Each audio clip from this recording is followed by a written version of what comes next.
Branding isn't just about being memorable, it's about being understood.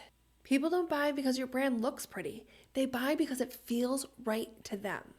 Your brand is the intentional reputation that you are building. It tells people who you are, what you stand for, and how they should feel when they interact with you. And when that reputation is clear and consistent, growing your business becomes a whole lot easier. In this video, we're going to dive in and follow my exact full branding strategy for any small business or even a personal brand. As we walk through this, I want you to know this is the exact same branding framework that we use in the New Business Workbook, Clarity to Cash.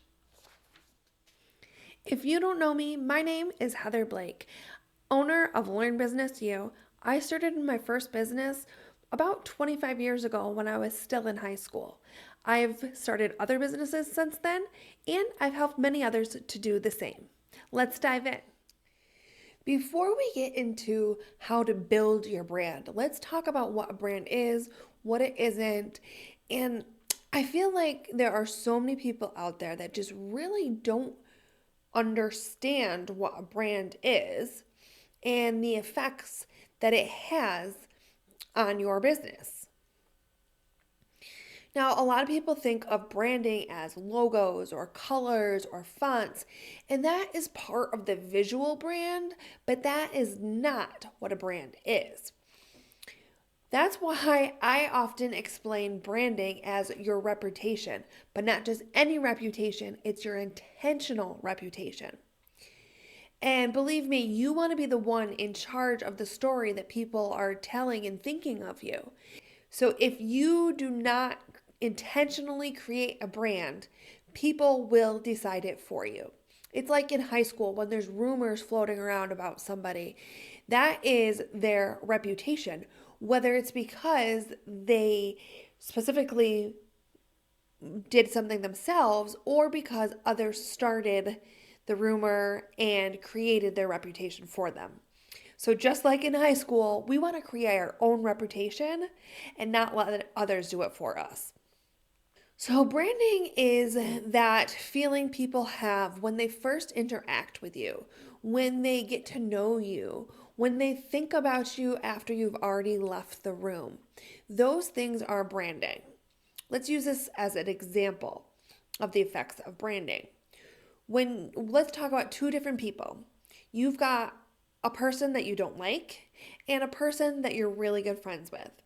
You're at a party. The person you don't like is over here in this corner talking to somebody, but you can't hear what they're saying, but you occasionally see them glance over at you.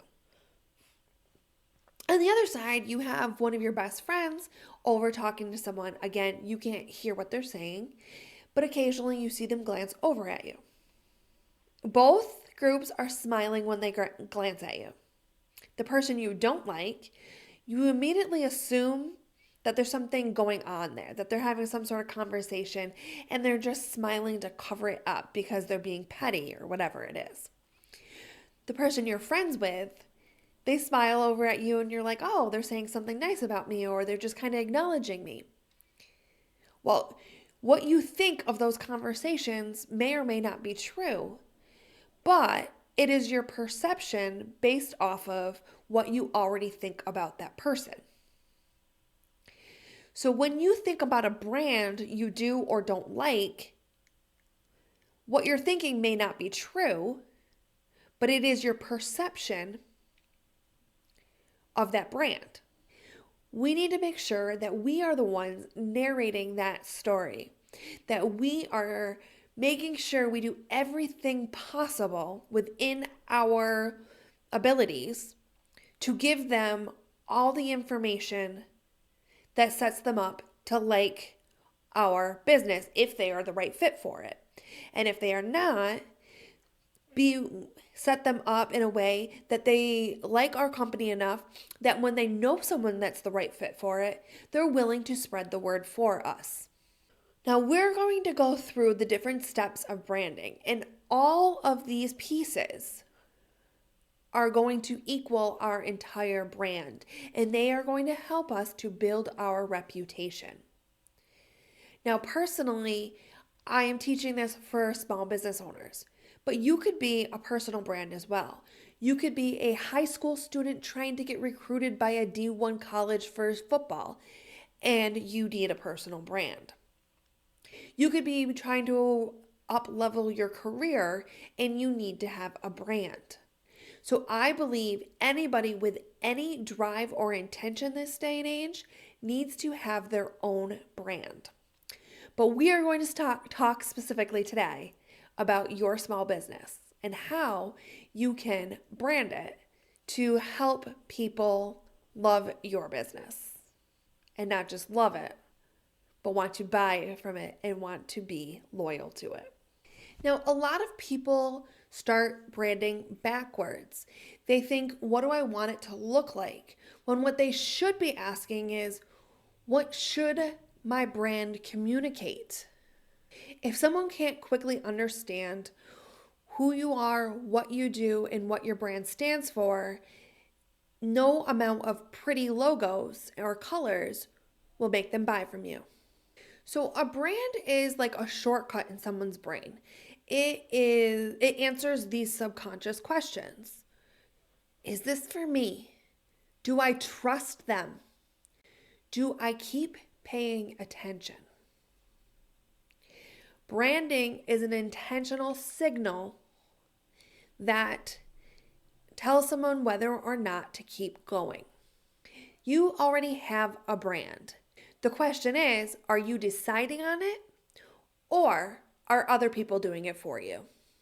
Before you brand, you need to know what your niche is, who you're talking to, what you're trying to accomplish, what is your main goal or the problem you're trying to solve for somebody, what makes your approach different, and then you're going to figure out what you stand for and what you stand against. You are not meant to be for everybody. You are only meant to be for certain people. You need to decide on these intentionally because if your brand feels scattered, it's usually not design issue, it's clarity issue. So make sure going into this that you figured out who you're talking to, what your skills are that you're trying to promote, or your service, your product, and what makes you unique. The uniqueness is actually part of the brand. And we'll get into that as we go through the steps. Branding isn't about attracting everyone. It's like a filter. It's about filtering out the people that don't belong faster. If your branding tells them it's not for them, that's freeing up your time that you would have spent working with someone that is not a right fit. Your pricing is in a way, part of your branding. Your language is branding. The problems you refuse to solve is branding.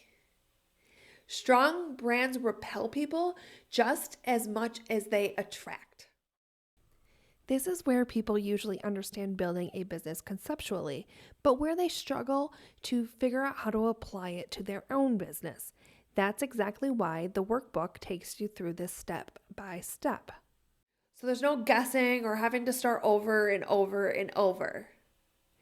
The link is both in the description and the pinned comment. Let's get into the steps that we walk through in the workbook. Because building your brand is your chance to say, this is who I am. This is what I believe. This is how I show up. So let's build a brand that feels both intentional and aligned, causing us to be unforgettable. All right, here we are. We're going to start building our brand, and our foundation for building is the first step. Just like we're building our house, we need a strong foundation. We are going to define the reputation you want. Defining the reputation that you want. This is answering some simple questions. What do you want people to say about you? What do you want people to feel about you or your business? If I say you, I mean your business. What do you want to be known for? What do you stand for and what do you stand against? Standing against something doesn't have to be like politics or something like that.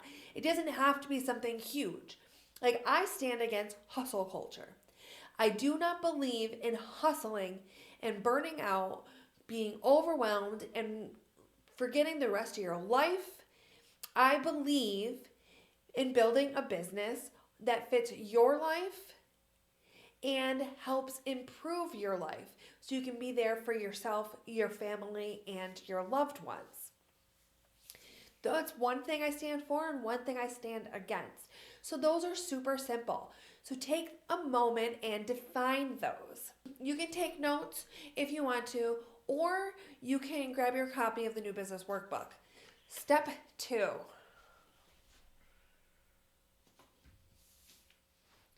Define your brand values. Define your brand values. Now, notice I'm not using the word create in either of these. You're defining it. You are going to get intentional. You're going to get clear. You're going to get absolute. Like, this is what I stand for. This is what I stand against. This is my value. This is not my value. You want to get clear.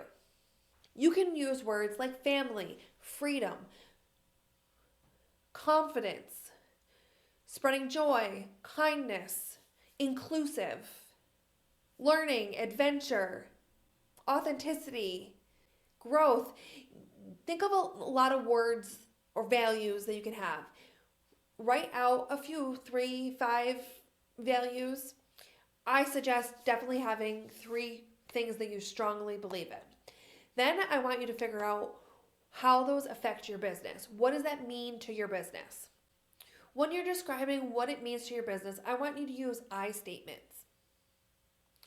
For example, if you are a business coach and your word is simplicity, I make business feel simple and clear for others. Right? I want you to use an I statement with this. Most of the time, you should be using yous, talking about your customers. But when it comes to this is about your value. And I really want you to understand what it means for your business. So, I believe we can grow stronger together by communicating. I believe I can always show up as myself. I want you to use I statements because I want you to take it in. I want you to be serious. I want you to believe what you are writing. The third step that we go through in the workbook is to craft your brand personality. This doesn't necessarily mean your own personality, although most likely some of your own personality will fit into your brand. But this is defining it with words like friendly, confident, supportive, smart, energetic, nurturing. You can use these words to explain and define your personality. This is starting the creation process. What we wrote down gave us our foundation. We started defining, we started getting clearer. Now we're starting to create this brand. Step 4, we're going to start combining things.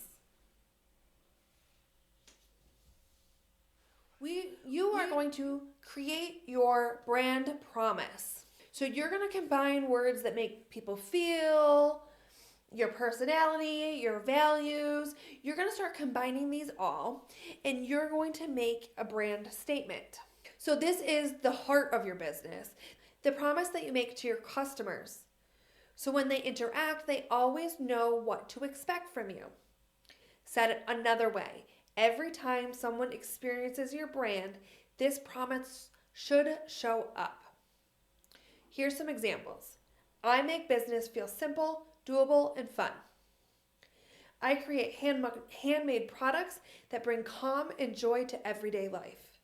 I help people reach goals without losing themselves in the process.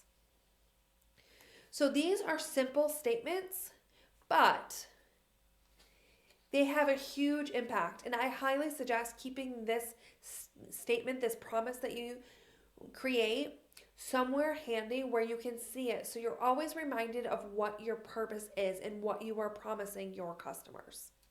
So this is where we start getting visual. you're going to start to build the feel of your business. All right, here we are at the branding visual part. Do not try to do this before you do all the steps that we've already talked about in this video. Doing that is completely backwards. You want your visual part of your brand to match up with what you want to accomplish, your goals for the brand, the way you want them to feel, the personality, the values that you have. So please do not do this backwards. I'm bringing this to the computer because I want you to be able to see some of the things that I created that I included within the new business workbook, Clarity to Cash. So this image that's right over here to my left is a kind of a color wheel breakdown. You see the colors in one column, you see what the color conveys in the next column, and I gave you some examples of what types of businesses those could be good for. Now, the big thing is you want the colors to convey the feel, the personality of your business. This is why it's important to do those words first, so you pick colors to match. Yes, you should have colors that you visually like, but you want to make sure they're not like off-putting because, you want to accomplish one thing and the color says something completely different. As a note, I want to let you know that blue is a very common color that's used, and you might notice that blue is often used. It can feel very corporate, but it can also feel very fresh. And the way you do the difference between that is the way you play with imagery. We'll get onto that in just a minute, but first let's keep talking about the colors. So blue, actually, so you know, is the visually most appealing color to human beings. That's why you see blue so much. For instance, I do want to give an example. My logos have green and yellow. Green can mean money and fresh start, like natural is sometimes green. Yellow can also, feeling of money. It can give the feeling of joy. There's different things. So I actually noticed that there's not a lot of logos and branding out there that has the combination of green and yellow. And I didn't choose green and yellow because they're my favorite colors. I do like the color yellow, but truthfully, I'm not a big fan of the color green. But I do love nature. I do like money. And I thought that they fit with my brand values. It fit with my brand goals and the feeling that I want people to feel as they look at my business. If you feel that, I am teaching you business and you see green and it gives you the feeling of, riches and money and things like that, it will help you feel like I can help you create a profitable business. So here we're taking a look at fonts, and I'm just putting these up on the screen for you for a moment. These are included in the workbook. There's different types of fonts, different vibes. The most important part about having your fonts, though, is that you can read them. Pretty fonts do nothing if no one can read them. Pretty fonts can hurt you if no one can read them. And I'm going to use this as an example. I was I was driving down the road the other day, and I came across this stop sign shaped real estate sign. And I could tell it was a real estate sign because of the way it just was out there on that pole.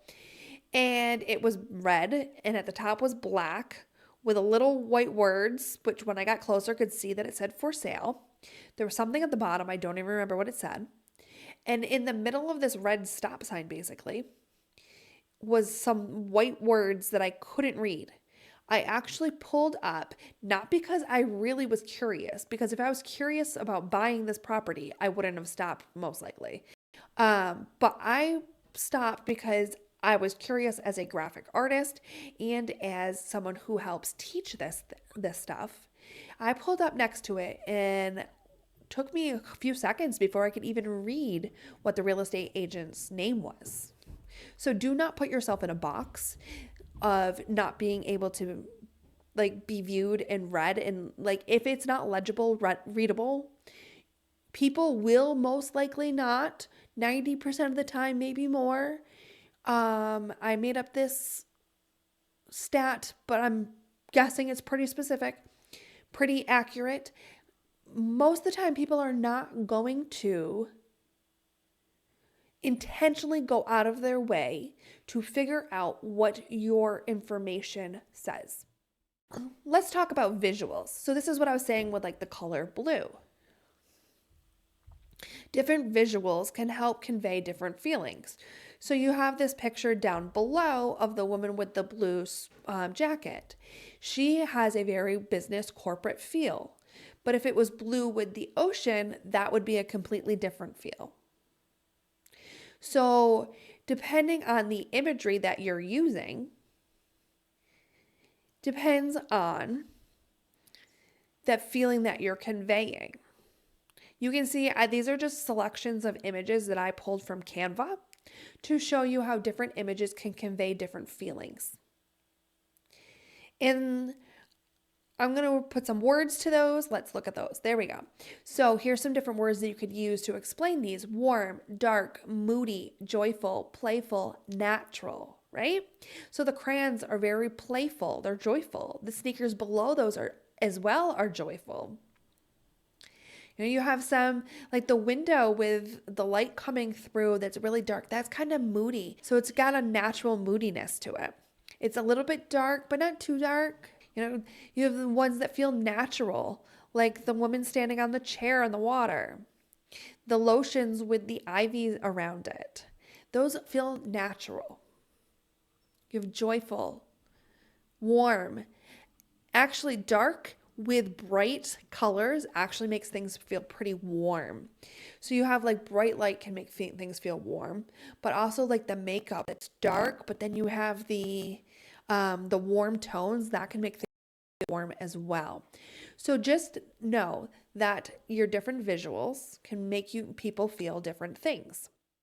I would like you to pull some either visuals that you already have or go to Canva or something like that and put together a little document or a little cheat sheet of some visuals that really convey, if they're your own visuals, you can actually make a folder if you want, of ones that convey exactly what you are trying to convey. You can also use words with them just like we did here on the screen. After creating the visual side of your brand, you're going to create a quick visual planner. This planner is kind of just like a quick guide where you can quickly grab your main colors, your accent colors, your fonts, your imagery style. It's kind of like a mood board for your brand. Then step 7, you're going to write your brand story. This is the quick version, not the full length version where you might see like your backstory and that. This is the quick version of your brand story.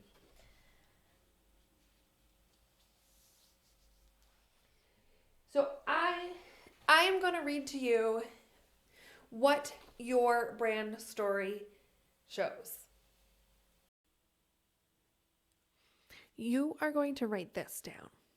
I started, and then you're going to write in your business name, because, then you're going to write what inspired you. I believe, insert your core belief or value, and I help, next comes your audience, achieve what result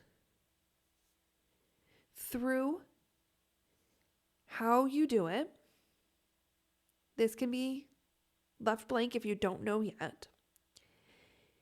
My brand is built on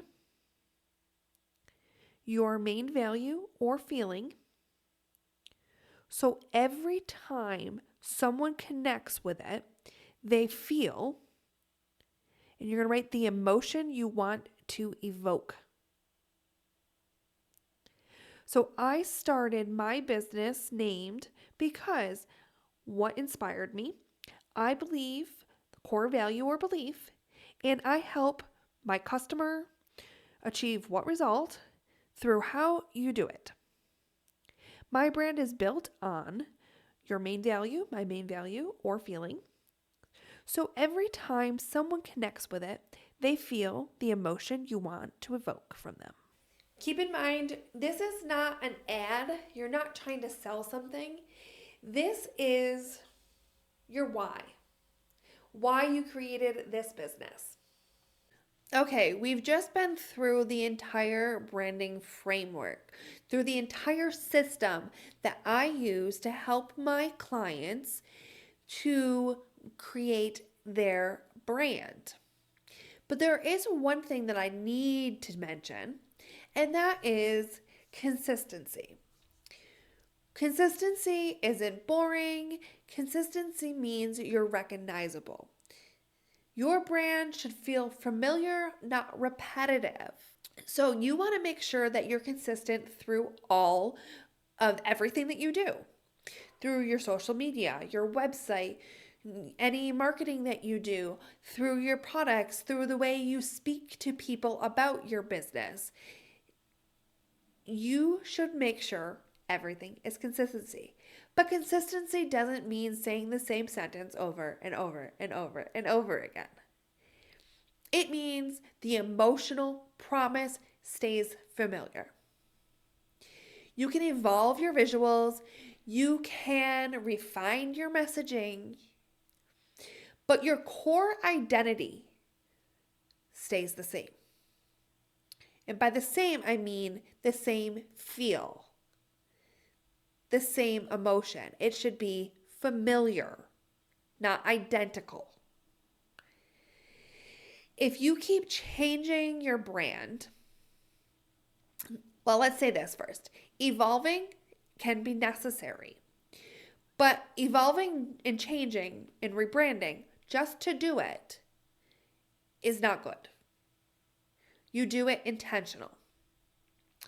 If you don't do it intentionally and you just keep changing your brand every 6 months on a whim, people never get the chance to trust you, to remember you, and that hurts your business. Let's take a quick look at some real-life branding examples. Okay, let's take a look at Notion. Notion's brand values are built around flexibility, ownership, and thoughtful work. They believe you should be able to build systems that fit your brain, not force your brain to fit a system. Now, we can see an example of flexibility, workspace, thoughtful work right here in their very first graphic on their website. You can see that it's flexible. It's made for different people. This person has a pencil behind their ear, a hard hat, someone with a headset, thoughtful eyebrows. Thoughtful eyebrows, it must mean something, right? They have these cute, fun, kind of playful graphics, but they're kind of simple and minimalistic. Their personality feels intelligent, minimal, calm, and quietly powerful. Their brand is not built around features. Their brand is built around possibilities and outcomes. A good example of possibilities and outcomes. Let's see. Just looking through the website, you see this same theme carried throughout. But here, right down here is a great example of them. They're not telling you about the feature that will go from brainstorm to roadmap. They're telling you that you can do it. You can organize your workspace. They didn't tell you what feature will organize your workspace for you. Right? So you just see that throughout their website right here. Let's look at small businesses here. Okay. We see a similarity in our graphics and the style, the coloring they chose, right? We see some of these reds and oranges, as well as the blues. Everything else that doesn't fit into the red, the oranges, the blues is black and white. And then we get down to here. We start seeing a little bit more of what it's capable of for small businesses. This might feel a little bit overwhelming to people as you start looking at all these things. Like, look at all this. This might start to feel overwhelming to you. And truthfully, that is part of their brand too. Their brand personality is clean and capable, but it can also feel intimidating to someone who doesn't feel completely organized yet. Your brand personality should inspire, but it also needs to feel accessible to the person you're trying to serve. Now, I know a lot of people that like Notion. Actually, I know a lot of people that truly love Notion. But even just me here looking at this website, I can tell you this does not feel like it's for me. I have never tried Notion. As much as I think that their website is cute, I look at it and I'm like, holy cow, that doesn't feel like it's for me. Even though I'm actually a techie kind of person, I like tech. So your brand should inspire people as well as push away the wrong person. Let's go ahead and take a look at our next example. Baron Fig is a smaller brand that does branding beautifully. I had never heard of them actually until ChatGPT suggested I use them as a branding example. Their brand revolves around focus, craftsmanship, and thoughtful work. You can see this right in their first little image here with the words inspired by the space between. That feels very thought-provoking. You see the craftsmanship with the close-up details being shown and making every day count. They believe in creating tools for people who think deeply.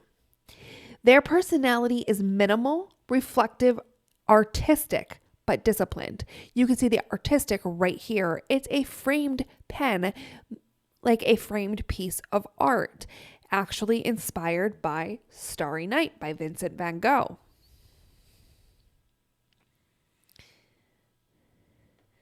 They aren't trying to be fun or quirky. They're trying to feel intentional. Let's take a look at the gifts here because this shows something that I mentioned earlier in the video. But first, let's read this. Baron Fig Gift Guide. Designed for those who think deeply and make boldly. Every Baron Fig tool tells a story of creativity and craft.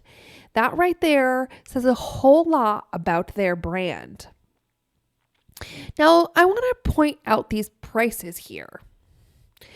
Way earlier in this video, I said that pricing is part of your brand. Now, this is what I mean by this.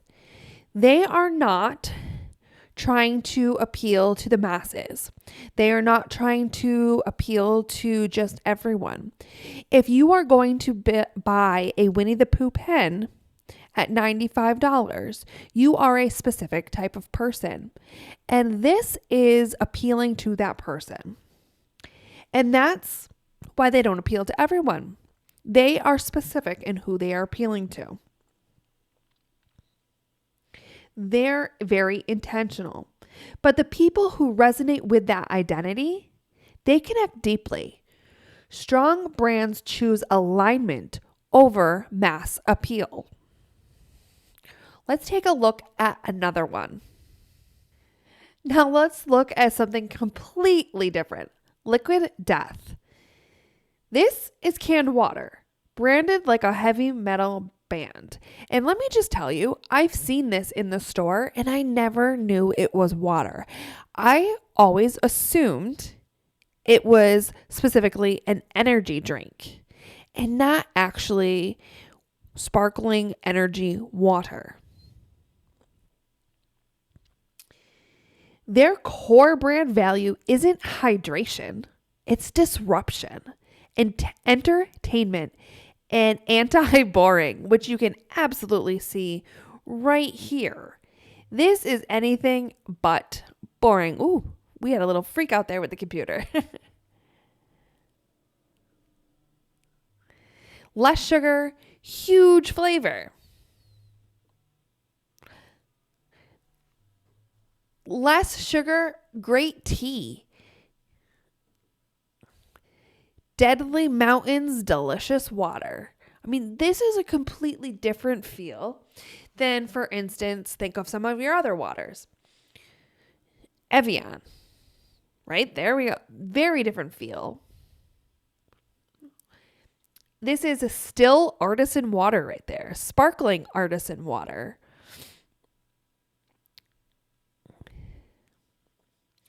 Their personality is loud. It's rebellious. It's dramatic and slightly absurd. They believe everyday products don't have to feel bland or corporate.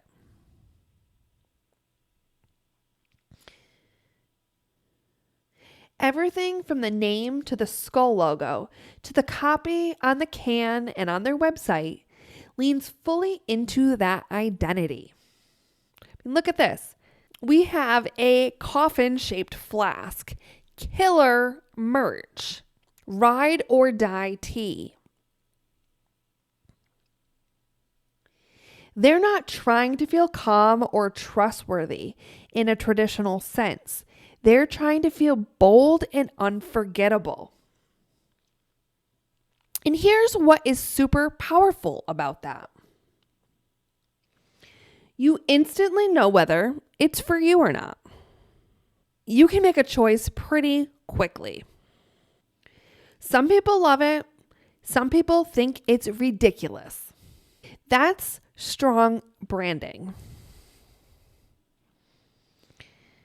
But it's clear. Now, here's the trade-off. When your personality is that extreme, you don't get to soften it later without confusing people. Strong brands choose a lane and they commit. Liquid Death isn't successful because it's pretty. It's successful because it is intentional. That's branding. I mean, look at this merch. Have you ever seen another water company have merch like this? No. Now let's talk about Patagonia. Patagonia is actually a very typical example of branding, and for a reason. Their brand values are unapologetically clear: environmentally responsible, activism, and long-term impact over short-term profit. Their personality feels bold, principled, and mission-driven. That is actually something you can say about Ben and Jerry's as an original company. And you will often see founders still talking about activism and the role that it has played and still plays today in that company. The principles of Patagonia feel bold. They feel mission driven. They don't sell outdoor gear. They signal that you care about the planet. And you can see that through all of their imagery here. They are not saying, buy this. They're saying, this is your fly fishing lifestyle. This is your climbing lifestyle. This is your snow lifestyle. And if you live one of those lifestyles, you click on it and you find the items that you need. Their clarity builds an intense loyalty. But it also creates trade-offs. Their pricing reflects their values, which means not everyone can access the brand. Look at this, $835 for a Swift Current zip front waders. That is not everyone's price tag.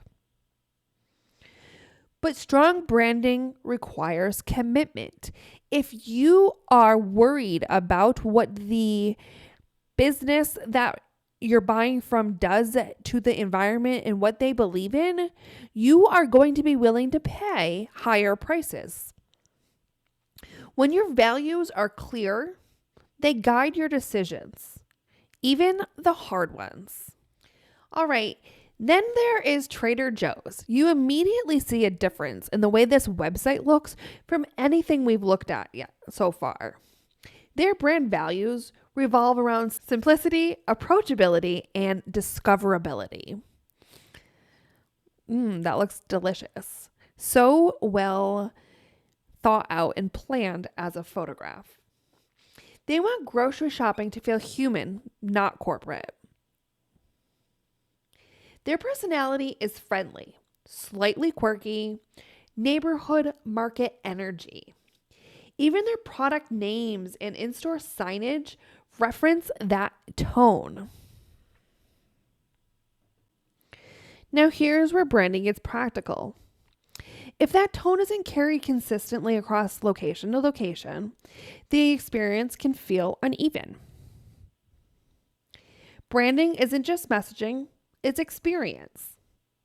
And consistency builds trust. And that just doesn't matter from location to location. It matters on their website, on their social media, on their packaging, and everywhere else. All right, I hope those examples help to show you what we're talking about here when it comes to branding. Now, I know we just looked at websites, but they carry that through in everything they do. Now, I did want to talk a little bit about personal branding, just because I know that some people do choose to run their small business as a personal brand opposed to a business brand. Everything we have talked about applies to a personal brand that applies to a business brand. But there is one distinction that I did want to talk to about, and it comes to sharing your story. You don't need to share everything about your life. You need to be coherent, consistent, and your values should show up in decisions, not in oversharing. There's a difference. Authentic branding isn't telling people everything about you. It's not telling them your whole story. It's telling the right story at the right time, intentionally. All right, I just wanted to make sure that we are clear on that, because there are some people that decide that oversharing is the only way to be authentic, and that is not true. You share what you are comfortable with, but know there needs to be a line. Depending on you and your business depends on where that line should be drawn. All right, so there's some branding mistakes that we should talk about. I've mentioned before people starting backwards, but there's some other ones, like people chasing trends. If a trend does not align with your business, do not participate. Does that make sense? If you are going to jump on a trend that might help you in the short term, there's a good possibility it could hurt you in the long term. If you are on a trend that does not align with you, you could attract the wrong people. And the wrong people will not help you grow your business sustainably. It might actually make it harder for you to grow. So only participate in trends that fit your business and do not jump on every trend just because. You do not need to copy your competitors. You are you. Just because something works for someone else does not mean that it works for you. We are individuals and we need to act accordingly. in 2026, it is actually believed widely, very widely believed here, that your individuality, that's a hard word for me to say, is going to be more important to your business than it has been due to the increased use of AI. So please do not try to be your competitors. Just be you. Another common mistake is rebranding too early. If you do not see traction right away to your business, it's not because your brand is wrong.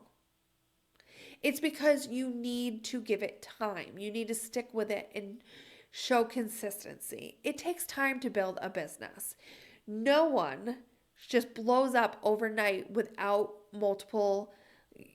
without time in already. There's that saying, overnight success, but there's also a saying that it takes years to become an overnight success. Hopefully your business doesn't take years, but it could. I'm not going to lie.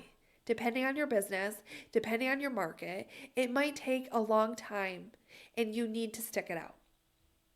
That being said, you can evolve your brand, but don't change too early. Give it a chance to grow. Evolve it intentionally. Evolve it in a way where it stays consistent but grows. I hope that makes sense. Remember what we talked about with consistency, having that same feel.